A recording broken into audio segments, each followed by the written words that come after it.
तो भक्तों आज आप सुने वैशाख मास की रवि प्रदोष व्रत कथा।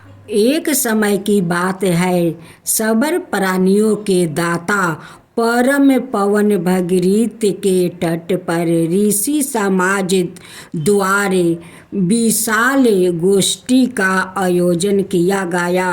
इस सभा में व्यास जी के परम शिष्य पुराण वक्ता सूत जी महाराज हरि कीर्तन करते हुए पधारे। सूत जी को आते हुए देखकर सनकादि 88 बरस ऋषि मुनियों ने खड़े होकर दंडवत प्रणाम किया।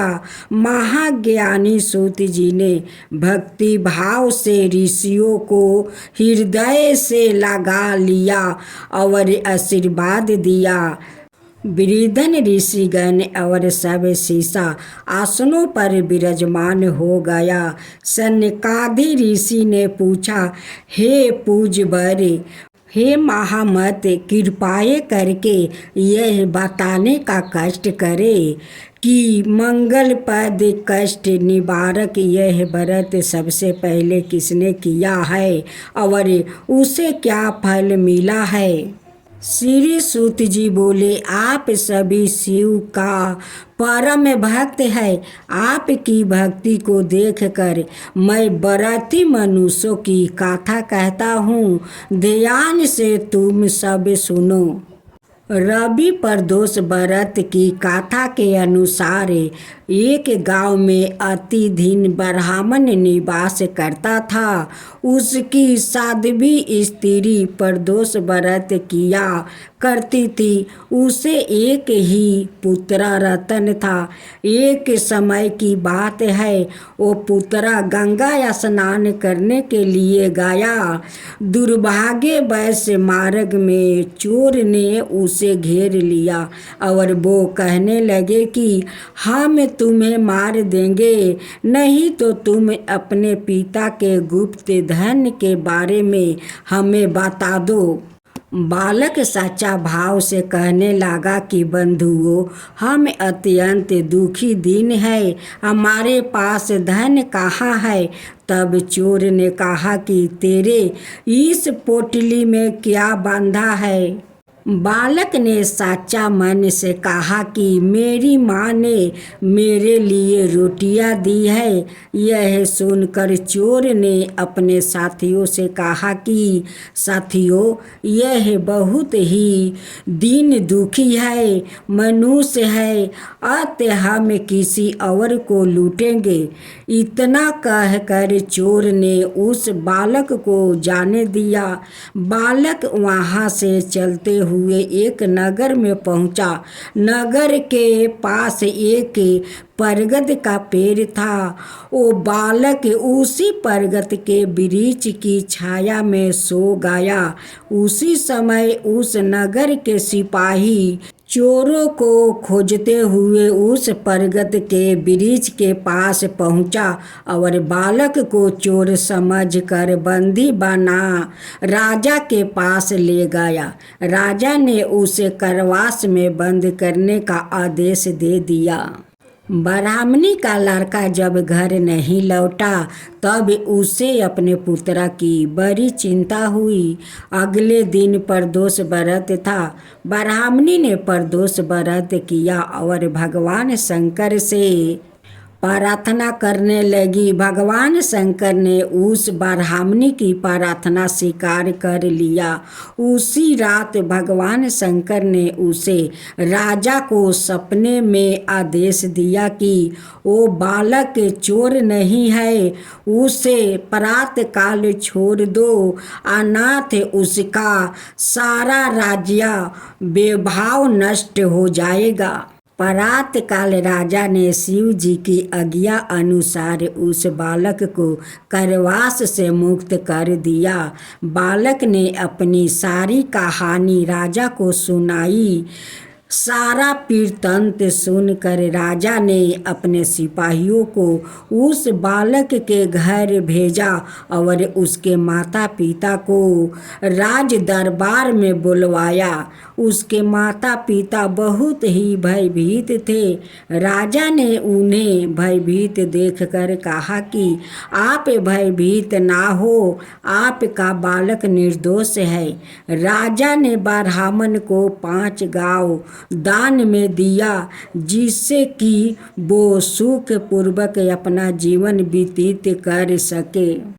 भगवान शिव की कृपा से ब्राह्मण परिवार आनंद से रहने लगा।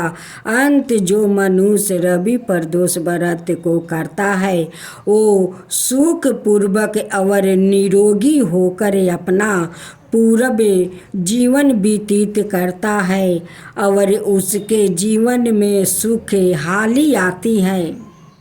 भोलेनाथ की जय हो, भोलेनाथ की जय हो।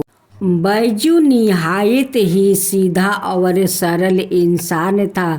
सवेरे शाम जानवरों का चराता और बाकी का समय मंदिर की साफ सफाई कर लेता। पुजारी बाबा 2 महीने के लिए तीर्थ पर जा रहे थे। बैजू को बुलाया और कहा, बैजू, मंदिर की सारी जिम्मेदारी तुम्हारे ऊपर है और एक बात है, भोलेनाथ को भोग लगाए बिना खुद भोजन मत ग्रहण करना। बैजू दूसरे दिन नहा धोआ के जैसे तैसे वो भोजन तैयार कर लिया। भोलेनाथ का सामने थाली लेकर गया। बाबा भोजन कर लो। बाबा टस से बस्ट नहीं हुआ। सवेरे से शाम हो गई, ना तो बाबा ने भोजन ग्रहण किया और ना ही बैजू ने भोजन किया। 2-3 दिन यही सिलसिला चलता रहा।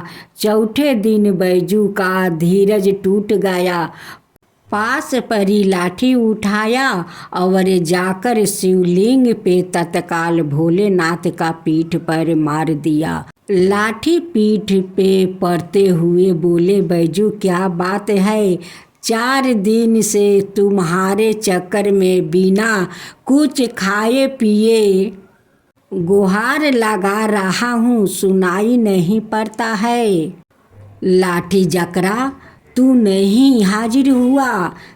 चलो भोजन करो तो मैं भी कुछ खा लेता हूँ। बेचारा भोलेनाथ पीठ पर पड़ते चुपचाप आनंद से अतिरिक्त में डूबे कच्चा पाका जैसे भी था खाने लगा। बैजू कहने लगा, बाबा बारह कस के लगा है, रुको तुम भोजन करो। कहते हुए बैजू अंदर जाकर चंदन ले आया और भोलेनाथ के पीठ पे लगाने लगा। भोजन करके भोलेनाथ चलने लगे तो बैजू बोला, कल समय से आ जाना।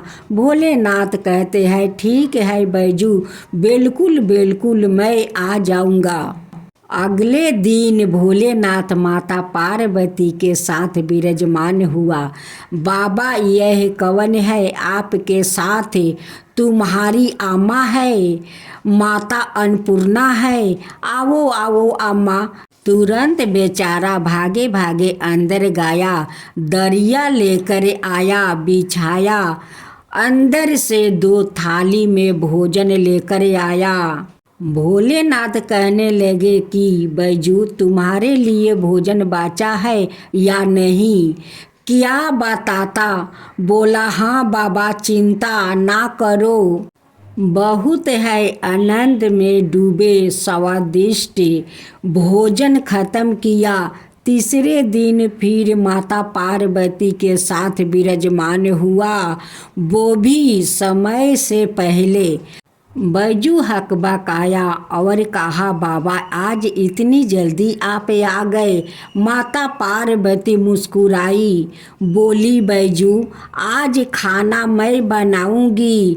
लाख माना करने के बावजूद बैजू की एक नहीं चली। माता पार्वती ने भोजन तैयार किया और 3 थाली में सजा के ले आई। भोजन शुरू करो बैजू। बैजू ने जिंदगी में ऐसा स्वादिष्ट भोजन किया कभी नहीं। ओही भाव प्रेम के भूखे भोलेनाथ ने पार्वती मैया से कहा। पार्वती कहने लगी, हाँ स्वामी, आज भोजन में आनंद नहीं आ रहा है। क्यों? माता की आंखों से आंसू निकल रहे थे। सच स्वामी, ना वो स्वाद है ना वो रस। धन्य है माता अन्नपूर्णा, जिनके नाम मात्रा से भोजन में मिठास बढ़ जाए। उनको खुद का बनाया भोजन वो स्वाद लग रहा था। 2 महीने का भोग समग्रही और कहा। 3 आदमी का भोजन बेचारा बैजू को अपने जानवरों तक भेज देना पड़ा। कन्ही कारण बस पुजेरी बाबा 2 महीने के बजाय 1 महीने के अंदर ही तीर्थ से वापस आ गया। पुजेरी बाबा ने बैजू को बुलाया और कहा, बैजू भोलेनाथ को समय से भोग लगाता था। बैजू कहा, हाँ पुजेरी बाबा, पर बाबा तुम तो कह रहे हो कि अकेले बाबा आएंगे, पर वो तो माता अन्नपूर्णा के साथ आते रहे और 2 जन कस के भोजन करते रहे। आपका अपना जानवर तक बेचना पड़ा। पुजेरी बाबा आप लग के बैजू को निहार रहे थे। जानते थे कि बैजू झूठ बोल नहीं सकता, तो क्यों भोलेनाथ माता पार्वती के साथ आते थे। पुजेरी बाबा कहने लगे, बैजू आज तुम फिर भोग लगाओ, देखे कवन कवन आता है। बैजू बेचारा समय से भोजन बनाया। भोजन बना कर हाजिर हुआ। बुलाना शुरू कर दिया, काहे को भोलेनाथ आए। बोलाते बोलाते थक गया, पर भोलेनाथ को आना था, ना वो आया। बाबा बाबा लाठी उठाऊंगा, चाहे तुम आओ या ना आओ, लाठी ना उठाऊंगा। बाबा लाठी ना उठाऊंगा, बस शिवलिंग पकड़ कर रोए जा रहा था और यही बोल रहा था। तबिन भोलेनाथ आए और कहने लगे, बैजू आँख खोलो। बैजू हम आ गया है। बैजू आँखें खोलो। बैजू हम आ गए हैं। आँखें खोलो बैजू। सामने ही माता पार्वती और भोलेनाथ विराजमान थे। लिपट गया चरणों में। माँ बाबा, जो आज तुम ना आते तो जान दे देता। मैं अपनी भोलेनाथ ने बैजू को अपना हृदय से लगाया। भोलेनाथ और माँ पार्वती, बैजू बेमोल बिक गया तेरे हाथों में। सुन, आज से मुझसे पहले लोग तेरा नाम लेंगे, फिर मेरा आगे बैजू पीछे नाथ, बैजूनाथ की नाम से जानेंगे। तो बोलो भक्तों जनों, बैजूनाथ की जय। जय शिवा ओमकारा, प्रभु हरे शिवा ओमकारा। ब्रह्मा विष्णु सदा शिव, अर्धंगिनी धारा। ओम जय शिवा ओमकारा। एकानन चतुरानन पंचानन राजे, शिव पंचानन राजे। हंसासन गरुड़ासन विषवाहन साजे। ओम जय शिवा ओमकारा। दो भुज चार चतुर भुज दस भुज अति सोहे तीनों रूप निरखता त्रिभुवन जनि मोहे ओम जय शिवा ओमकारा। अक्षर माला बने माला मंगी माला तारी चंदन मृग मद सोहे बोले सुभिकारी ओम जय शिवा ओमकारा। श्वेतांबर पीतांबर बागंबर अंगे सनकादिके बरे मादिकी भूतादिकी संगे ओम जय शिवा ओमकारा। करिके मध्यम कमंडल चक्र त्रिशूल धरता जग करता जग भरता जग पालन करता ओम जय शिवा ओमकारा।